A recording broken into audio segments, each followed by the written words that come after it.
Gerald, the other day you shared with us an amazing prophecy from a seer, a prophet within the Orthodox Yes, Church, yes. and this happened about 50 years ago. Indeed, yes. Would you mind sharing that with us? Actually, this prophecy occurred, as you say, about 50 years ago, and it was told to me by members of the Ethiopian royal family, whom I have been in contact with and still am.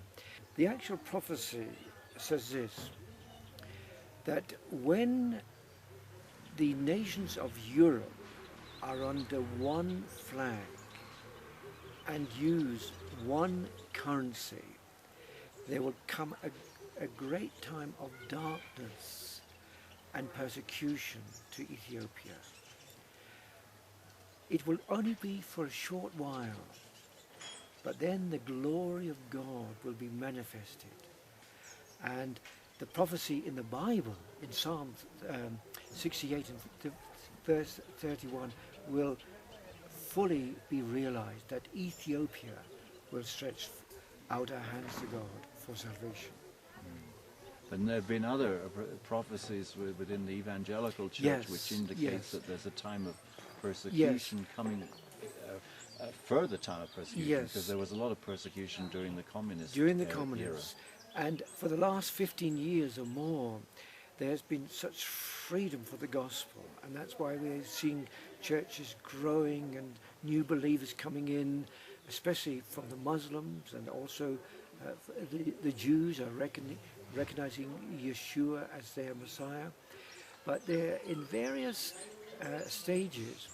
There have been, God has spoken to leaders in the evangelical churches saying that they must take this freedom and use it. They mustn't take it for granted, because it appears as if there's going to be this time of persecution, this time of darkness, which will be coming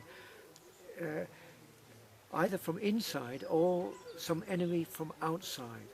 And many of the churches are taking this very seriously, and that's why there's this intense movement for evangelization. In other words, And it's not just evangelism within Ethiopia, is it? Because they also have a vision. The church in Ethiopia has a vision to reach the surrounding nations. they have it exactly. So it's a very strategic Yeah, Ethiopia is location. actually a very strategic country politically, because the headquarters of the African Union, which is a part of the United Nations, is here in Addis Ababa, the capital city of Ethiopia. So in a sense, all points converge on Ethiopia in Addis Ababa. But from here in Ethiopia, there's this vision and this mission to reach the surrounding nations. So Somalia and Sudan. Somalia, Sudan, Yemen. Kenya, Yemen, and also Saudi Arabia.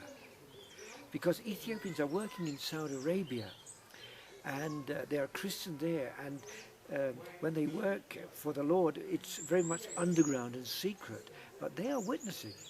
And actually, Muslims in these countries are coming to know the Lord, and even some of them are being baptized. And if I could just share very briefly a testimony about Saudi Arabia, this happened about 8 years ago.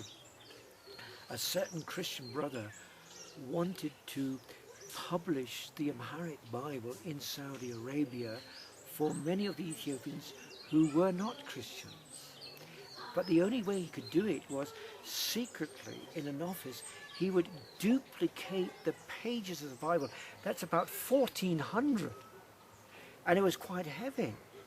And they produced at least 1,000 copies of this duplicated version of the Bible. But that wasn't enough, because other Ethiopians say, we need the Bible in our own language, and we are not able to obtain it. So this certain brother went to a printer whom he knew in Jeddah, and he said to him, will you print the Bible in Amharic for me? He said, it'll cost me my life if it's ever found out. But this Ethiopian was prepared to pay him a lot of money, because he had some money in Saudi Arabia with other Ethiopian Christians. And this is the first time, as I know it, 5,000 copies were printed secretly in Saudi Arabia and distributed to the Ethiopians all over the country, also in Yemen and in other... Was that an Ethiopian businessman who'd arranged that? No, it was actually a Christian who went to Saudi Arabia during the time of communism, actually in a sense as a refugee, and he got a very good job. He was like an office manager, a lot of responsibility, but secretly he was arranging prayer meetings, underground house meetings, and they were baptizing the converts, the Ethiopian converts, and even Muslim converts in the middle of the night underneath the shower. But eventually the Saudi secret police discovered what they were doing, and about 12 Ethiopian Christian leaders, including Eritreans as well, were sent to prison for about a year, and they were tortured. And it hadn't been for the United Nations and other organizations, I'm sure they would have died, but they were released. And when they were released, I heard this amazing testimony firsthand, face to face, in Addis Ababa. Praise God. So God is moving, not just in Ethiopia, but in the surrounding nations and in the Middle East, using Ethiopians all over Africa. in I think Ethiopia is a strategic country because of its relationship with Israel and the Bible, and also the Ethiopian Jews in Israel. I mean, some of them really believe in the Messiah, and things are happening in Israel. You know, one of the important rabbis in Jerusalem said the arrival of the Ethiopian Jews is the sign of the coming of the Messiah. Now, of course, we have this Bible with the Star of David on the cover going to Israel as well. Yes.